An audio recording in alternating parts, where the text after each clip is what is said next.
Welcome to Our Soul Whisper with Kathy Belmont and co-host Dr. Pat, a sacred space for self-discovery, healing, and transformation. At the heart of Our Soul Whisper is the sacred truth. When we pause and listen inward, the soul always speaks. This show offers a safe, empowering space where those whispers are heard, honored, and lovingly guided into full expression. Each episode invites you to be curious about yourself and the reality you're in, while gently reminding you that you are exactly where you need to be. Let today's message settle in your heart. Maybe even journal about it. And if something resonates, peace, clarity, or insight, pass it along to someone whose soul might be calling for the same. Keep listening inward. Your soul knows the way. Our Soul Whisper starts now.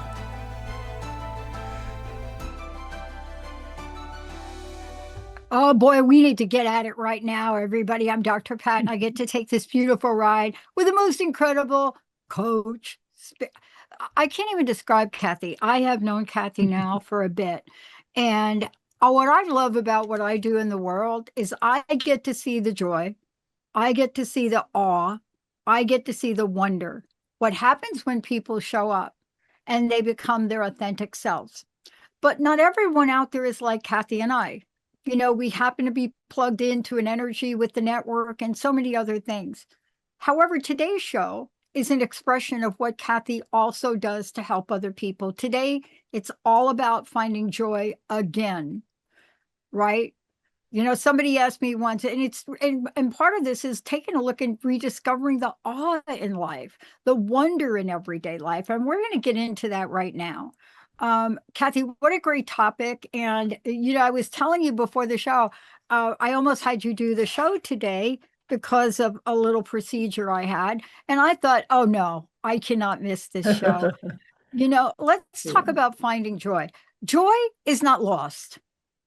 We're not having a poster child called Joy, right? So, so walk us through this for yourself and how this came up for you, because it's so important not to forget this. Yeah. And that's a great lead in. We don't want to forget that in our lives, you know. And it seems, first I want to say hello, everyone. I'm excited for this topic too, in this conversation.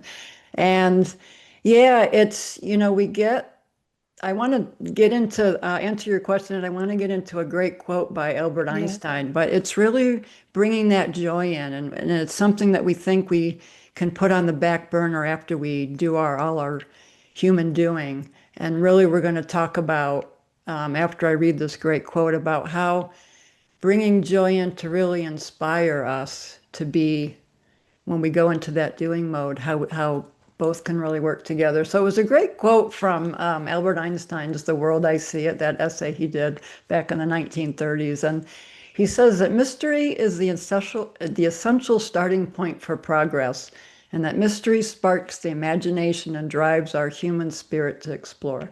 Or I'm sorry, you know, let me start again, because I jumped into mine. But I think what you just said, though, I'm like, what? That is so good. Well, that wasn't his quote, but we'll make it available. But anyway, he talks about how mystery is at the cradle of true art and true science. And really what he's talking about is this mystery, tuning into something greater than ourselves, is that point for progress. You know, the imagination, it sparks our imagination to say, what's out there and what is my relationship to it? So it evokes that curiosity. And I like to think about how all of our great things in our world, art and science and everything else, to think about how it can come from mystery, wonder, and awe. So I just love that. Yeah. But what you're really talking about is this full expression, and let's get into it, because I think a lot of times, Kathy, we think, to your point, we drift away from it. And we drift away from it, and we don't know we're drifting. Do you know what I'm saying? I don't know if you've ever been on like a beach And like I remember being on Waikiki once and being in a floaty. And by the way, I don't swim, so this is just scary, but don't worry about it. And Waikiki is one of the most gentlest beaches you have. So I was out there and I kind of didn't pay any attention. And before Mhm. I knew it, I had floated away Mm. down the coastline. And I'm not even sure what hotel I ended up with, but I couldn't see straight. I was confused. Do you Mhm. understand?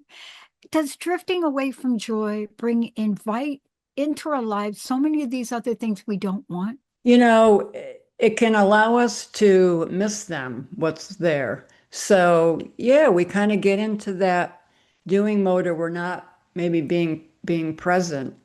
You know, there's this doingness part of us, and I want to preface this by say there's room for both. There's room for the human doing and the human beingness of us. And so I want to just preface it by saying I'm not discounting one or the other. It's really about balance.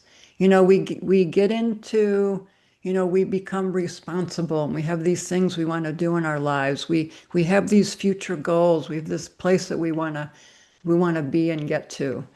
And I think the paradox is bringing in joy and not postponing it, because this joy and the wonders of our creation in that this place is it can assist us in how do we want to express our responsibility, how do we want to express our productivity, and so bringing that into the mix can really be a beautiful way to experience, you know, who we are. It's not postponing it until, well, you know, when I get this done or when I get enough money or I reach my goal. It's bringing it in now. And a lot of what I do in coaching is getting to what brings you joy and what is keeping you from that, and what small steps can you bring into your day. Very simplistic. However, when we really allow ourselves to feel those successes, we're like, hey, I can really do this. So it's Yeah. really doing things that make us that we enjoy just because we enjoy them, make us feel alive. Yeah.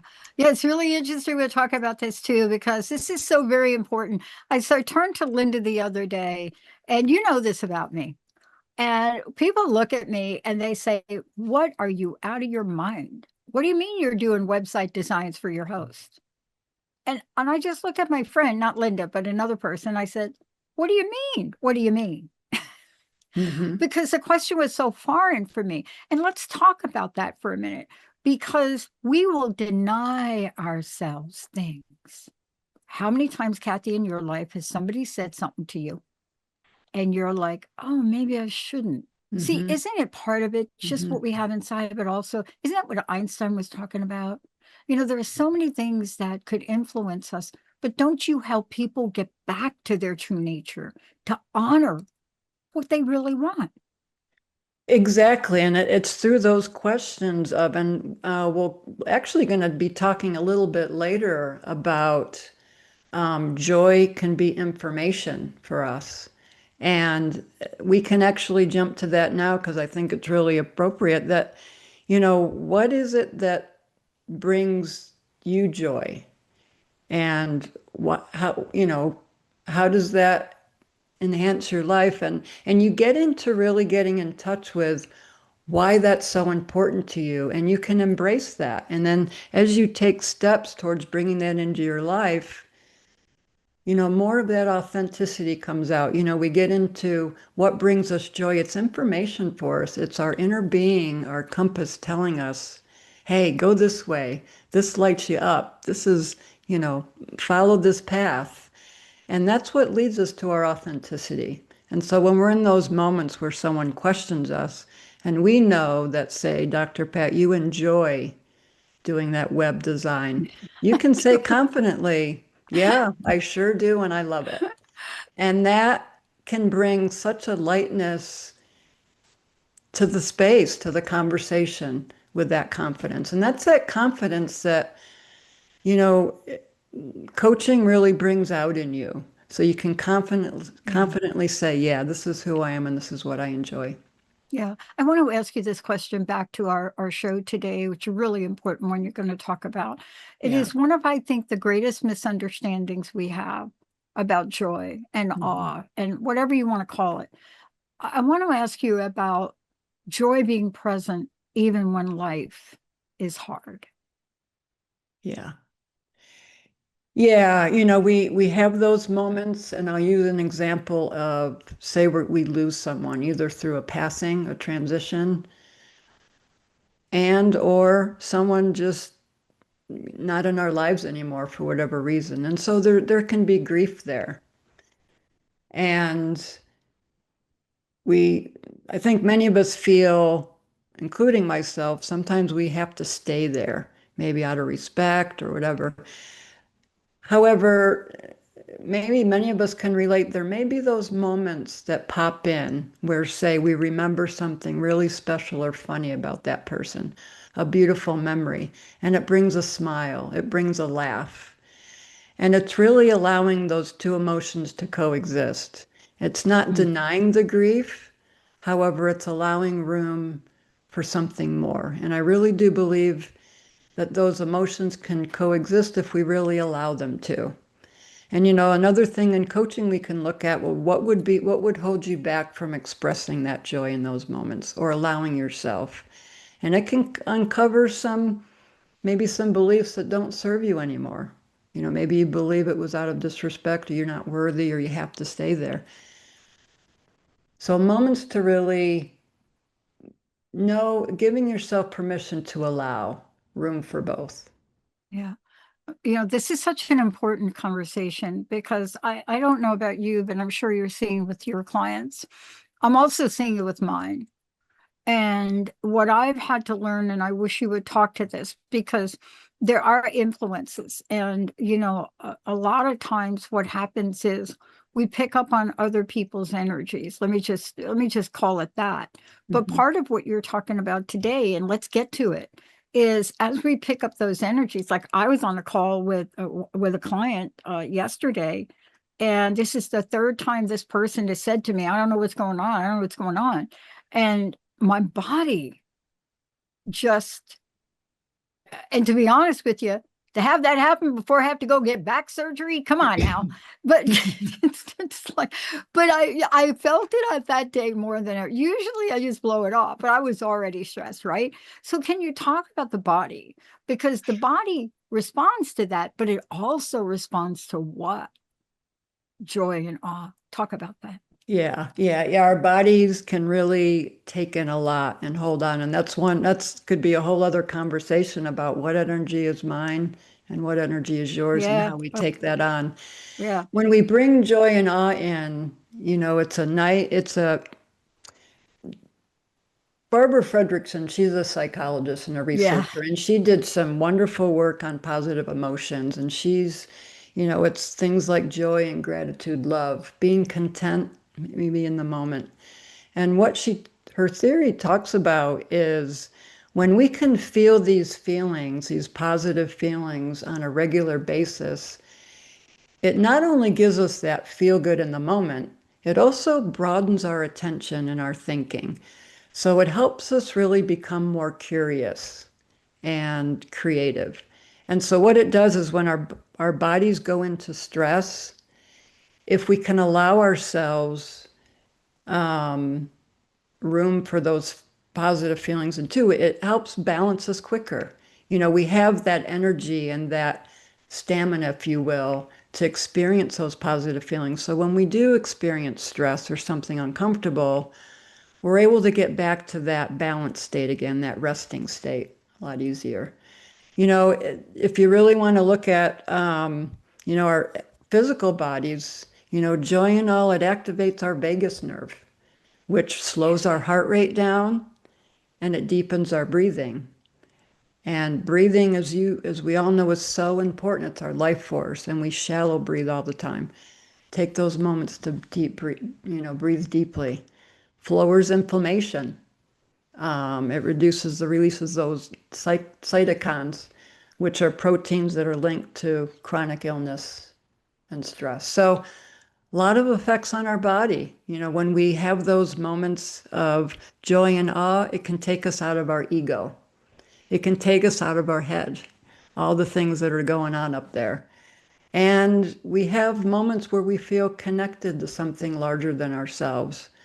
You know, I did a lot of research on this, and I realized there's so much research on awe. I had no idea.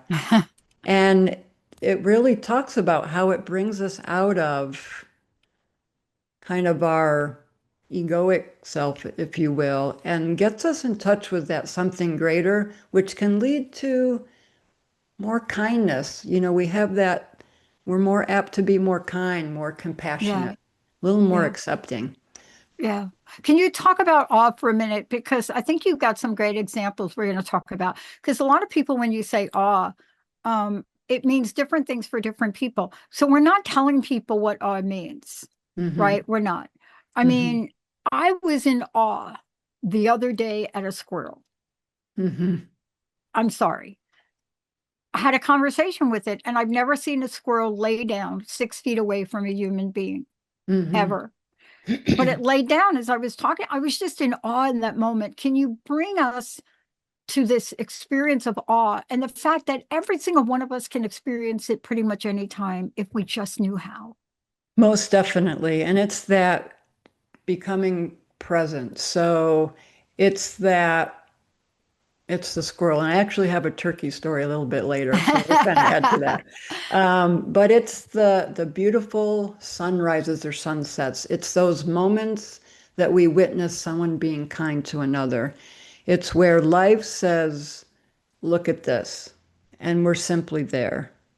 And so, whatever that experience is for you, that's an ah moment. It's a moment where our attention is taken away into something, again, where it's you're in touch with a greater connection, where Yeah, you're in touch with something, gosh, this is bigger than me. And it's a beautiful thing, because it can allow us to really feel connected to that whole as well as to each other. yeah. And so it's really, as you said, yeah, it's whatever that all moment is.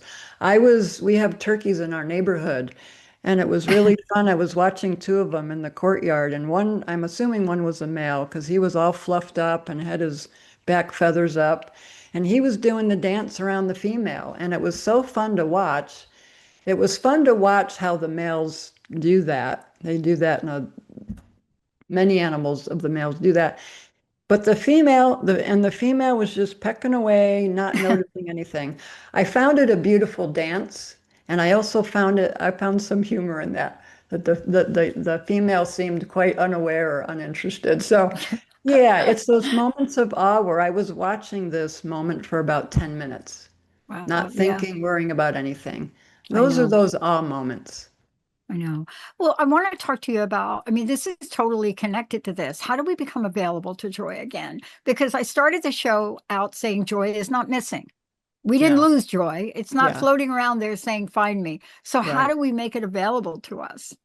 Yeah, it's it's savoring those moments. You know, it's actually a psychological term in psychology called savoring, where you Yes. intentionally notice something and appreciate that positive experience. So it's having those moments of watching the squirrel 6 feet from you and really taking that in. A lot of times we want to say, oh, isn't that cute? And we move on.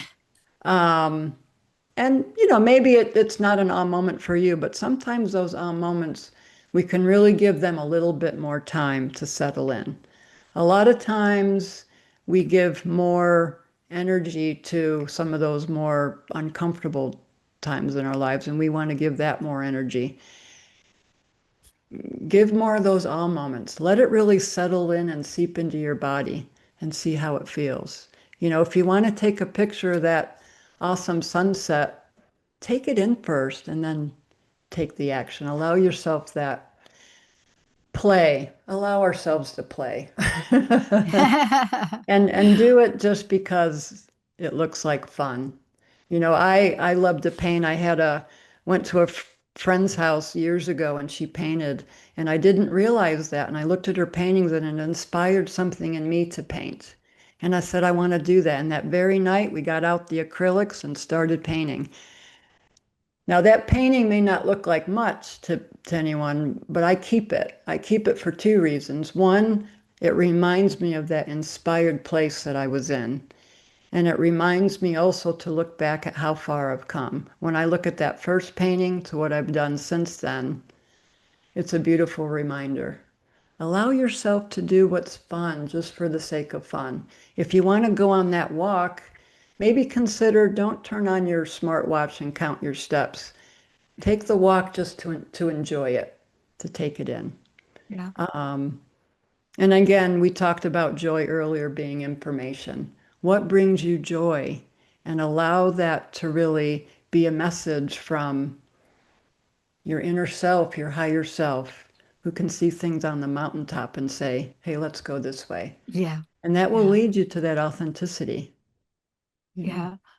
I just love this conversation because I think so often, what we have is we don't know how to be in that place.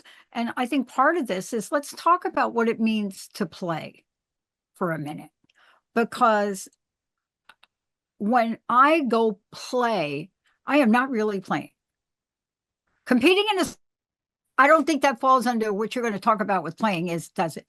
I mean, if I'm not competing and when I'm just hitting, just hitting the ball, I'm playing. But the minute that this other energy kicks in, so how Mhm. important is it for us to get to that state where we stop thinking about the next thing we're going to do? Yeah, it's allowing ourselves just that freedom to just do it. And it can be, it's a good noticing to say, yeah, when I'm with another person and I'm playing, I get into competitive mode. That can be fun as well. Yeah. And again, going back to that balance, allowing yourself to just say, can I let go of if I lose this one? Can I allow myself to play just to play and have fun? Maybe imagine yourself as that 5-year-old saying, okay, let's do it. So I think it really gives us an important perspective, another perspective to really be able to see it from that place. And again, going back to the benefits of the body and how it can really help us balance and keep us in that place. And again, there's room for both. Fun competition can be fun too. I want to ask you a question too about the work you do, because I think this is so important. I've said this a million times, but I really want you to talk about it for a minute. And that is about how we bring the practicality to this, because I've never been able to do these transitions alone. I've always had to have help. So when you're working with people, what's the conversation like about savor the moments, play? And what joy tells us. Yeah, just to remind everyone what life coaching is, it's a partnership. And the way I look at it is we look at where you are, where you want to go, and what's in the way. And Mhm. I support as you find your own answers that lead to that person that you want to be. And so when we think about joy and bringing play and awe and wonder into our life, the first questions is what do they mean to you? And we talk about what's in the way of that. What are the blocks? What are the beliefs? And as those conversations go on, as those questions evoke awareness in you, as you allow yourself to really get in touch with what's there, that's where the blocks are revealed, those beliefs. I'm not worthy. I Yeah. don't think I can do it. Yeah. And that's where the work continues. And coaching, it's not a one session thing. That's why we start off with a discovery session. Where are Yeah. you? And what is it that you really want? And then you spend at least 3 months working through that, working through goals in a life coaching definition of goals that you really set for yourself. So, and it's really important to have that relationship to maintain that trust and to be able Yeah. to go to that place within. Yeah. And boy, it's wonderful to have somebody that you can pick up the phone and call. It really is. There's nothing to Yeah. replace it. What a great show. Kathy, let people know how they can find out more about you. And we'd love to know your closing message here. Yeah, so you can reach me at oursoulwhisper.com. I think you may find everything there. If you want to send me an email, if you have any questions or um, issues navigating, oursoulwhisper@gmail.com.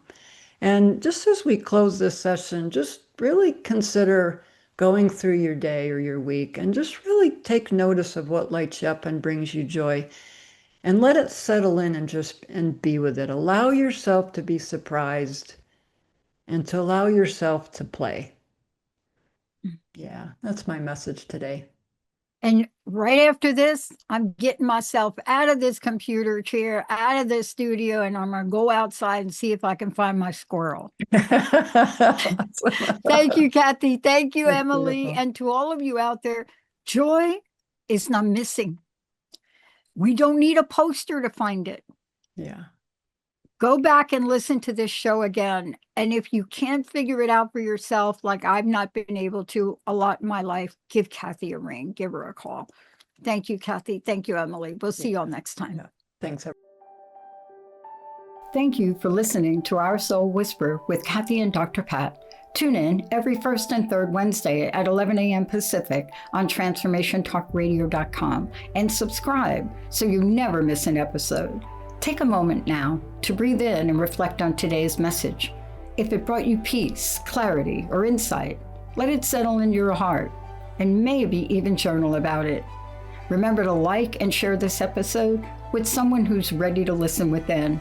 May our soulful echoes ripple outward, awakening awareness and deep remembrance. If this show touched something within you, share it. Let's create a world where most of us pause, listen inward, and allow our light to shine. Visit oursoulwhisper.com for more.